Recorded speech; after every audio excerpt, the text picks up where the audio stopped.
सबसे पहली बात तो अभी हाल फिलहाल में आपने देखा होगा कि हमारे कुरुक्षेत्र व कैथल धर्मशाला के प्रधान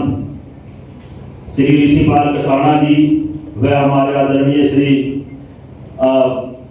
सुरेश तंवर जी व उनकी पूरी कमेटी ने कुछ निर्णय लिए हमारे लिए।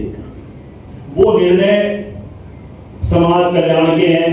और उन्हें लागू करने में कुछ कठिनाइयां भी होती हैं, लेकिन मैं आप सबसे रिक्वेस्ट करता हूं कि जो एक समाज का निर्णय होता है वो हर सामाजिक इंसान को मानना चाहिए, तभी हम आगे बढ़ पाएंगे और तभी जो हमारे आगे लोग बैठे हैं जो समाज हित में कार्य कर रहे हैं तभी उनको कोई हौसला मिलेगा। ज्यादातर चीजें अमल में आई हुई हैं, एक आधी चीज है जैसे डीजे का कोई मैटर है वो अभी मतलब पूरी तरह अमल में नहीं आया। अगर वो पूरी तरह भी बंद नहीं होता तो कम से कम उसको कोई समय सीमा 12-1 कुछ ना कुछ ऐसी समय रख ले कि भाई चलो कोई खुशी का माहौल है, कोई बच्चे मस्ती कर रहे हैं अपनी लिमिट में, तो वो भी ठीक है। लेकिन ज्यादातर चीजें आप सबको माननी चाहिए, मेरी आपसे दोबारा हाथ जोड़ के रिक्वेस्ट है। और अब उसके बाद एक रिक्वेस्ट और है कि जैसे आज हमारे यहाँ श्री अशोक कुमार सिरसी जी चेयरमैन पशुधन विकास बोर्ड, अभी वो यहाँ पे प्रेजेंट नहीं है लेकिन वो आए हुए हैं, मेरी उनसे एक रिक्वेस्ट है और यही रिक्वेस्ट मेरी चौधरी कंवरपाल गुर्जर जी से भी है और जितने मेरे यहाँ पे नेतागण बैठे हैं सबसे मेरी एक रिक्वेस्ट है हाथ जोड़ के कि क्योड़ा गांव में आज से 12 साल पहले पशु हॉस्पिटल मंजूर हुआ था, जिसके लिए गांव कोड़क ने 10 एकड़ जमीन अपनी तरफ से दी थी, जो कि एक ब्रांच है लाला लाजपत राय यूनिवर्सिटी हिसार की। तो मैं माननीय मंत्री जी से एक बात कहना चाहता हूं कि अगर खेती के बाद हमारे समाज का जो दूसरे नंबर का आय का साधन है वो है पशुपालन। आज के समय में हम सबको पता है कि जमींदारा छोटा होता जा रहा है और जो रोजमर्रा की हमारी जरूरतें हैं वो पूरी करनी मुश्किल हो रही है। तो मेरी रिक्वेस्ट है कि 12 साल से जो वहां पे एक इमारत बनी हुई है और उसका फायदा मंत्री जी पूरे कम से कम ज्यादा नहीं तो 150 गांवों को है। हर घर में जहां पे भी आप देखो लोग अपने रोज का 100, 200, 500, 2000 का दूध बेच के रोज अपने बच्चों को पाल रहे हैं।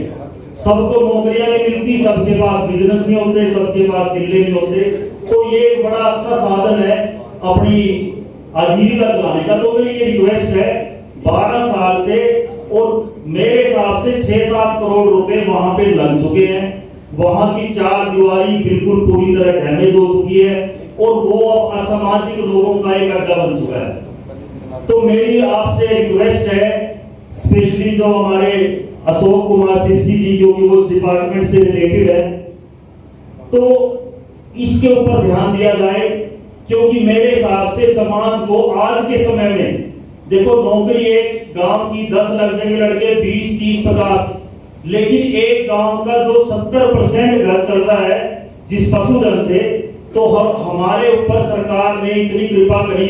कि इतना बड़ा प्रोजेक्ट ले जाए। इसके लिए मैं सरकार को या तत्कालीन मुख्यमंत्री या प्रेजेंट मुख्यमंत्री जी का धन्यवाद करना चाहता हूं। लेकिन वो काम 90% होके बीच में रुका पड़ा है।